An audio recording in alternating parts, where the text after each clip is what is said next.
we're going to talk a little bit about modes of study. So this is basically the sort of processes that exist to kind of engage in your degree studies with different sort of patterns of study in terms of the time commitments or the time that you might need to take away with it. So it follows on a lot from what we've just been hearing about students perhaps needing flexibility at times to be able to sort of take a time out from their study or to adjust their working pattern to support their personal circumstances at that time. So there are generally, when we talk about postgraduate degrees, there are two broad modes of study. There's full-time. Typically this would involve a commitment to study, which is at least sort of 6 or 7 hours per day. The aim is to qualify as soon as possible, and it is definitely not possible to continue full-time work if you are also a full-time doctoral student. That would be an unrealistic expectation. Then you've got part-time. In many universities and funders will say part-time has to be at least 50% or more. And then some postgraduate course degrees, however, are specifically designed for part-time study in a mode less than 50%. So that's so for some degrees, it won't necessarily be that. If you are studying for a research degree, it may be possible to switch between different modes of study as needed. That depends somewhat on your funder, university regulations and approval. UKRI has recently adopted a much more flexible approach to this than they previously did. They sort of tended to be, it's a bit of a one-way journey, but now they're much more flexible. So it will depend on the funder, university regulations. And this comes to the questions we were just going on to in the discussion, that in thinking about the mode of study that's right for you, you need to think about how you're going to engage with your course of study and where you're going to be. So if what you're doing is very in-person in terms of the courses or the research, then you will need to have a degree of proximity to your place of work or study. If you are working at a research degree, studying for a research degree, the institutions can include institutes or industry as well as universities. So you might be working away from your home university, but at another site where research is taking place. Or you might be doing a period of field work, either in the UK or away from the UK for a significant part of your studies. Some universities have residency requirements, say either in terms of duration or distance. So that might be, as we've just been discussing, that you might need to be within a certain number of miles of the university in terms of your normal place of residence, unless you have explicit sort of dispensation to not be within that radius. Or it might be that you have sort of a requirement to be within that sort of radius of the university for at least 2 years of your sort of period of study. So sometimes it can come in form of distance, but there might also be a duration part to that. And again, in each case, there will be a process to get a waiver from that where it's necessary to do so with a sort of standard criteria. Some cases you'll have blended learning, that's a mixture of in-person and remote. Sometimes you might have distance learning, that's entirely or mostly remote. Or you might have block mode learning, which is full-time, but then that's just for defined periods of time. So particularly if you're in a postgraduate sort of master's degree, you might have these different models where it's sort of a mixture of different modes of study. So when you're thinking about embarking on sort of a doctorate or a master's degree, what you want to be thinking about, well, what are the parts of this course that I'm embarking on that are going to put requirements on me in terms of when I do something or where I do something. So that might be the meetings that you have with your supervisor. As we've mentioned, they should be happening every 1 to 2 weeks. And normally, if you're full-time, could be more spread out if you're a bit more part-time. You might really benefit from coming in to have meetings with the other members of your research group on a regular basis and keeping hours that give you the opportunity to interact with members of your research group when they're also present in the lab. That's going to be invaluable, particularly for people who are more laboratory based.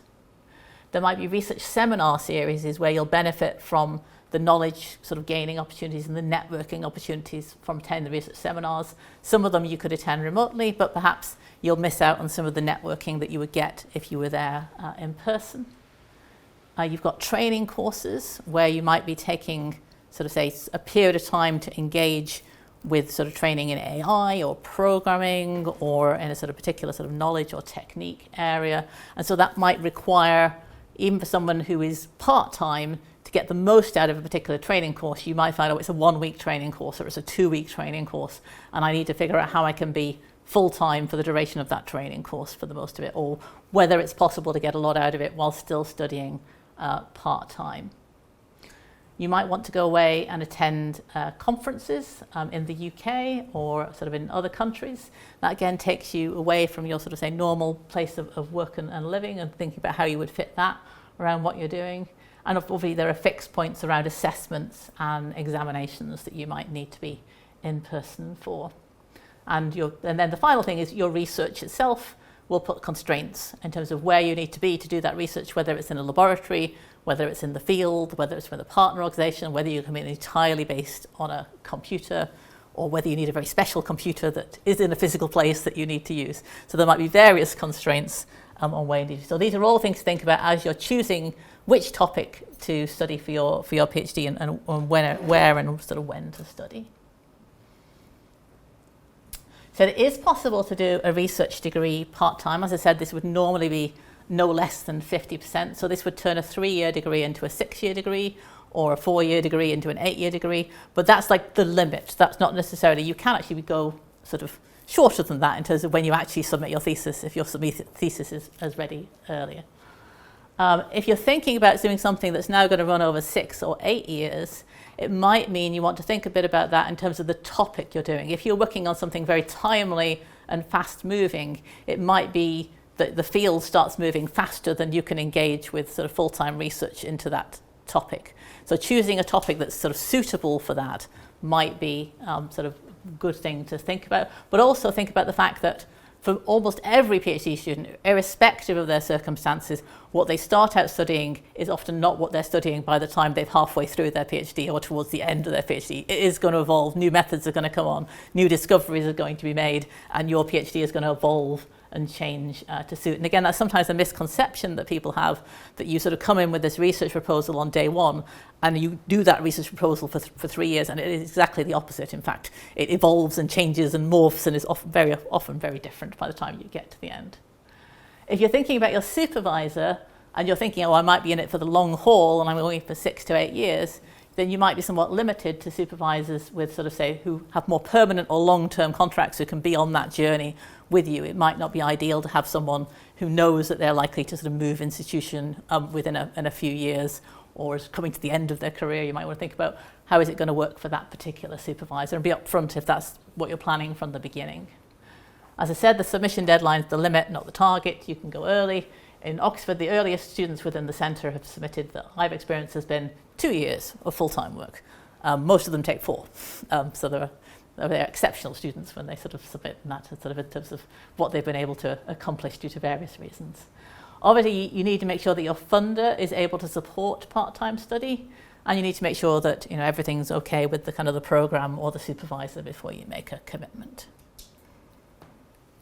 So as we've just been discussing, there can be various things that can interrupt your study.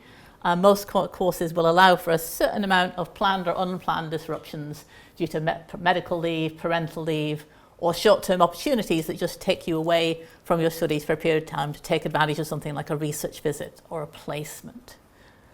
Some funders provide paid medical leave for extended periods of illness, or to allow a disabled student perhaps to take longer to complete a PhD than they would if they didn't have a disability.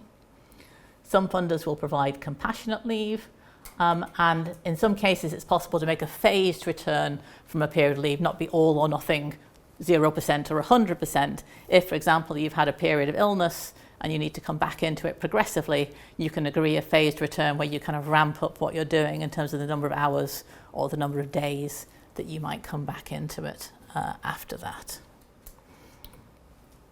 You'll need to think about how you're doing fits with working hours, what your working hours are going to be. If you run a taught course, it may have scheduled lectures or tutorials, so you might need to work to that fixed schedule in terms of thinking about whether it's feasible or whether there's any other alternatives if you can't make a certain sort of course or event. Research degrees aren't necessarily fixed, but they will have training, they will have seminars. The timing of working hours for your day-to-day work is likely to be more flexible, although again, this having contact with the other members, people that you're working with, becomes key. So if we look at an example of kind of policy here within Oxford in terms of how working hours and holidays work for doctoral students.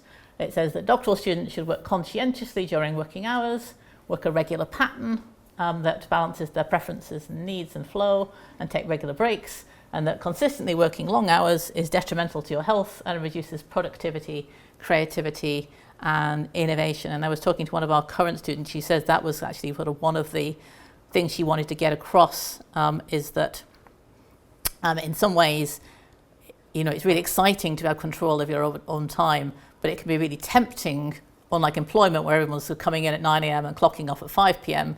to just keep going and burning yourself out because you're so interested in what you're doing, but you're just putting too many hours into the week. And nobody's telling you not to. Nobody's saying go home now, or you should leave the lab. It's 11 p.m. at night. Sort of go home. So at Oxford, a standard working week would be set at an average of about 40 hours of actual work, so not including the time you're sort of sipping coffee and on Facebook or however you might spend your time when you're not working. The maximum number of hours is therefore set at an average of 48 hours over 17 weeks. So there may be periods of time when you are actually working longer hours because it's the nature of the work that you do. So for example, some of the partner organisations in our ILESLA programme are the Diamond Light Source and ISIS Neutron and Muon Source, which provide sort of sources of light and neutrons for experiments through sort of really sort of fancy facilities. But when they give you an allocation of you have access to the synchrotron, it's like you have access to the synchrotron for 3 days to do as much as you possibly can within 3 days on your beamline, and you're going to take every advantage of that, and you might not be working your regular working hours while you have access to the synchrotron. So there might be times when you are needing to work those long hours. But you shouldn't be no one should be telling you that you need to work longer hours than sort of is standard, unless you've explicitly and freely chosen to do so as a routine basis. The university here sets the holiday entitlement at 30 personal days a year in addition to bank holidays, sort of in terms of sort of an idea of how much leave you might take as a student. It's often not policed very stringently for students. Often the problem is getting people to take leave. Other things to think about as you're thinking about managing time during your PhD, as I think about the time to build networks and to build sort of relationships with your co-workers, developing your professional skills, engaging in sport or activities that promote your health and well-being.